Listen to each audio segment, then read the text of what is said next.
أعوذ بالله من الشيطان الرجيم بسم الله الرحمن الرحيم قل أرأيتم إن أخذ الله سمعكم وأبصاركم وختم على قلوبكم من إله غير الله يأتيكم به انظر كيف نصرف الآيات ثم هم يصدفون قل أرأيتكم إن آتاكم عذاب الله بغتة أو جهرة هل يهلك إلا القوم الظالمون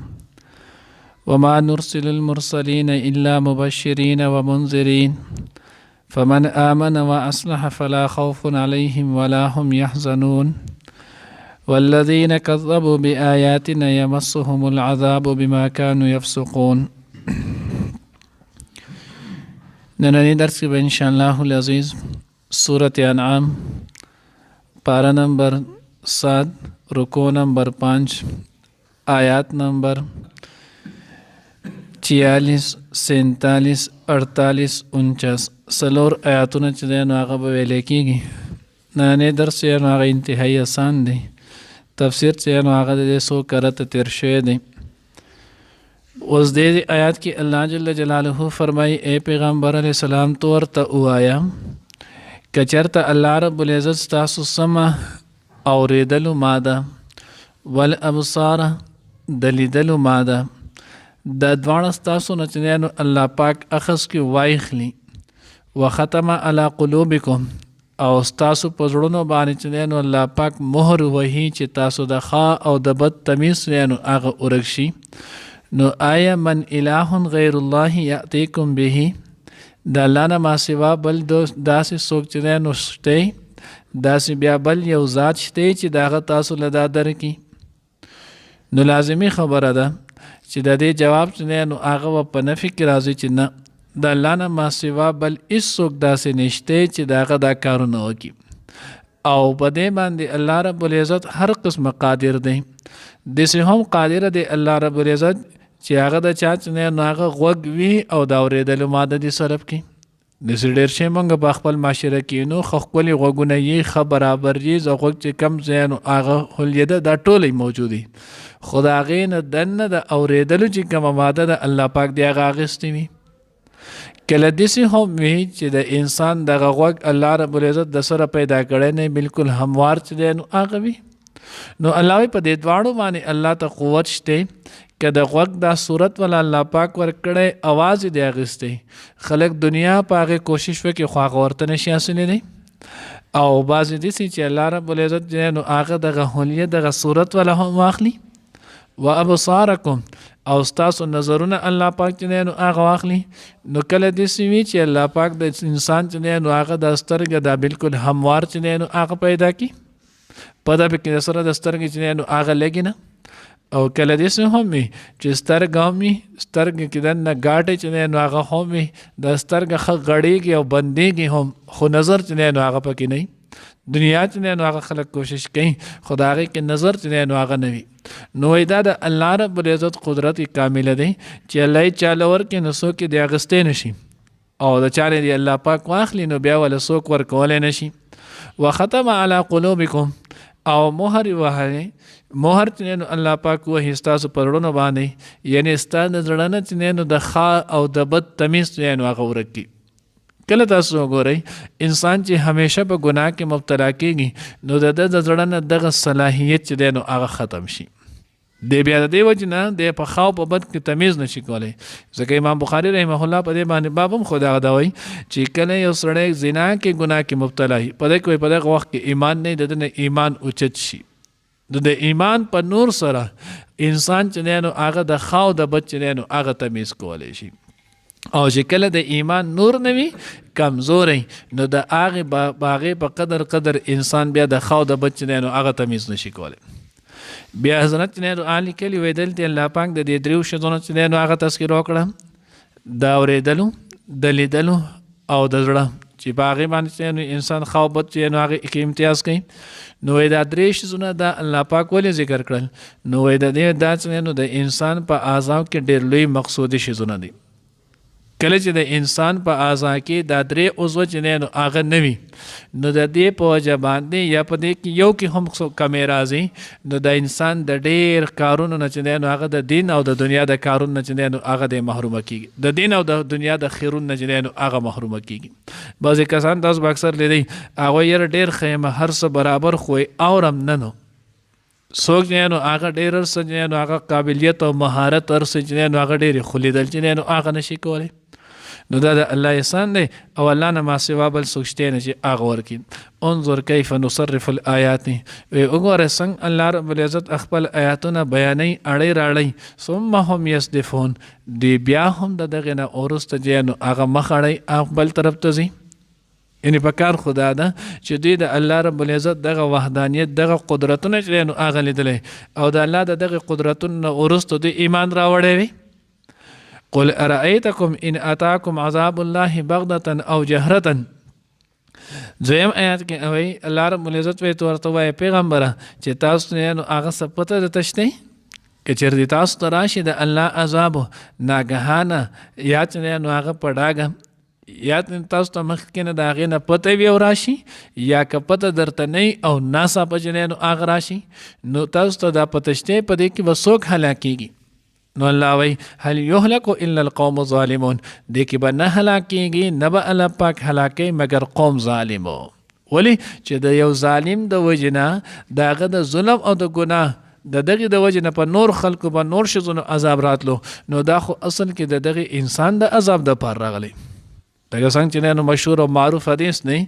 عائشہ رضی الله تعالی عنها چې نو هغه روایت مفهوم دا دی چې د الله رسول کړه چې نو هغه په خلق بد کوي او سکسان هغه نیکی کوي ښه کارونه چې نو هغه کوي نو بیا د عذاب راشي نو د عذاب چې کله راځي نو په دې کې خو ښه او بد ټول ځي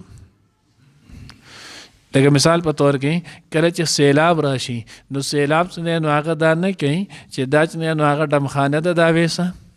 دا چې نو هغه غلط ځای دی دا چې نو هغې څه سیلاب خو چې په علاقه باندې را روان شي نو په هغې کې بیا که جومات راځي هغه هم ځان سره وړي که مدرسه راځي هغه هم ځان سره وړي که خانقاه راځي هغه هم ځان سره وړي او که دغه نور ځونه وي نو دا هم ځان سره په مخه به نو حضور علیه الصلاة والسلام ورته وفرمیل ته چې نو الله رب العزت قول دا نه دی اورېدلی وامتاز اليوم ایها المجرمون دنیا په اعتبار سره خو به دغه لاړ شي خو دغه به مقام شهادت ورته میلاو شي او په آخرت کې بیا الله رب العزت کافران او نیکان مسلمانان د به نو د یو بل نه جدا کړي نو ځکه الله وایي که چېرته دا عذاب تاسو ته راشي نو په دې کې بیا نو ظالمان به پاتې شي نه چېرته هم نشي پاتې کېدی وما نرسل المرسلین الا مبشرین ومنذرین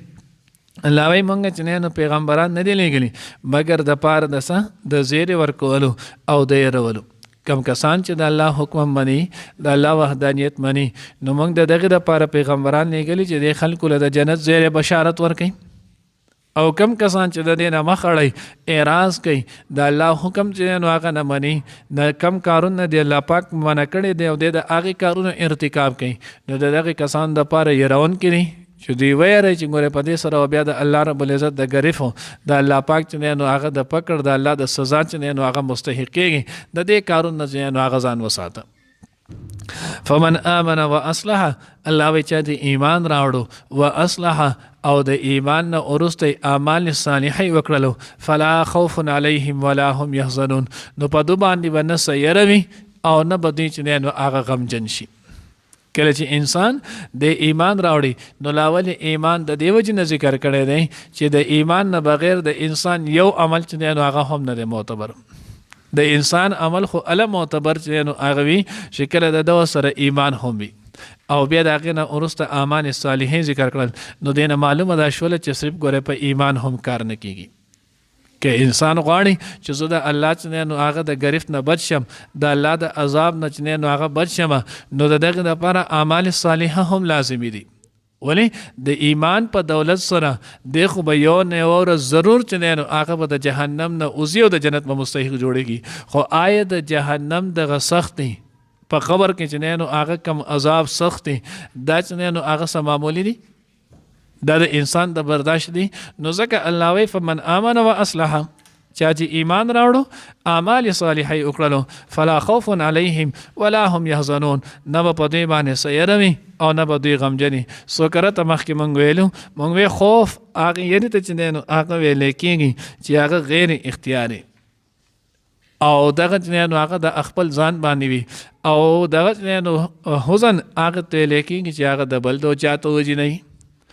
او دویم مونږ خوف هغه یری ته ویلی کېږي چې د هغې کې یره سره چې دی نو هغه د نفرت وي او خشیت هغه یری ته ویلی کېږي چې هغې کې یره سره د محبت وي. دا مخکې مونږ څو کره ته ویلو لکه مثال په طور کې د مار نه چې نو هغه خلک یریږي. موسی علیه السلام چې امسا وغورځوله هغې نه اجدها جوړه شوه نه والله مدبره. قرآن کې راځي موسی علیه السلام دی واپس شو الله رب العزت ورته چې نو هغه خذها ولا تخف مې ریګه دا چې نو هغه راواخله. نو په دغه مار نه چې نو هغه یره د طبیعي هم او نفرت دی هم د خلکو وي. د الله فرمان دی چې نو هغه د الله رب العزت انما یخشى الله من عباده العلماء د الله نه چې نو هغه زیات یریدونکي چې نو هغه علما دي. نو اوس خشیت دی خو خشیت الله پاک نه انسان یریږي سره د الله د محبت د الله د عظمت د وجې نه. نو الله وی په دوی باندې فلا خوف علیهم ولا هم یحزنون نه به په دوی باندې یری او نه به دوی غمجن شي. والذین کذبوا بآیاتنا هغه کسان چې زموږ آیاتونه دروغجن کړل یمسهم العذاب نو دوی ته به ورسیږي چې نو عذاب دوی سره به پیوشي عذاب بما کانوا یفسقون په سبب د هغې چې دوی به نافرماني کوله. فسق نو دا خروج عن اطاعت ویل کېږي. فاسق ته فاسق ځکه ویل کېږي چې د الله او د الله د پیغمبر چې نو هغه د حکم او طریقې نه بهر شي. نو چې کله انسان د دغه نه بهر شي نو ځکه دته فاسق چې نو هغه ویل کېږي. نو فسق معنی د خروج وطن نو د الله پاک د اطاعت نه د الله د پیغمبر د اطاعت نه وځي. الله دې موږ ته خپل کامل اطاعت او بندگی نصیب کړي. قولوا اوایا ورته رأیتم آیا تاسو خیال کړئ ان اخذ الله کچری واخلی الله پاک سمعکم اوریدل ستاسو و ابصارکم او لیدل ستاسو و ختم او مهر وهی علی قلوبکم ستاسو پزړونو باندې من اله غیر الله نو بل څوک معبود شته سوا د الله نه یاتیکم به چې هغه راوړي تاسو له دغه څیزونه یاتیکم به چې درکې تاسو ته دغه څیزونه. انظر وګوره کیف څنګه نصرف الآیات مونږ بیا بیا بیانو آیاتونه ثم هم یصدفون بیا هم دی مخ اړی. قل وای ورته ارایتکم آیت تاسو کتلی سوچ مو کړی ان اتاکم عذاب الله کچری راشي تاسو ته عذاب د الله تعالی بغدتن ناګهانه او جهرتن یا چنه په ښکارا هل یهلکو نو آیا هلاک بشي نور څوک یعنی نور څوک نه به هلاکیږي الا القوم الظالمون سوا د قوم ظالمنا. وما نرسل المرسلین او نه دی لېږلي مونږ رسولان الا مبشرین و منذرین مگر زیر ورکون کې او يرون کې. فمن آمن و اصلح پس چا چې ایمان راوړو او اصلاح وکړله فلا خوف علیهم نو نه به سیر په دوی باندې ولا هم یحزنون او نه به دوی غمجن شي. والذین وای کسان کذبوا چې دروغ وکړلو بآیاتنا آیاتنا زمونږه یمسهم العذاب نو وبرسیږي دوی ته عذاب بما کانوا یفسقون په سبب د هغې چې نافرماني به یې کوله.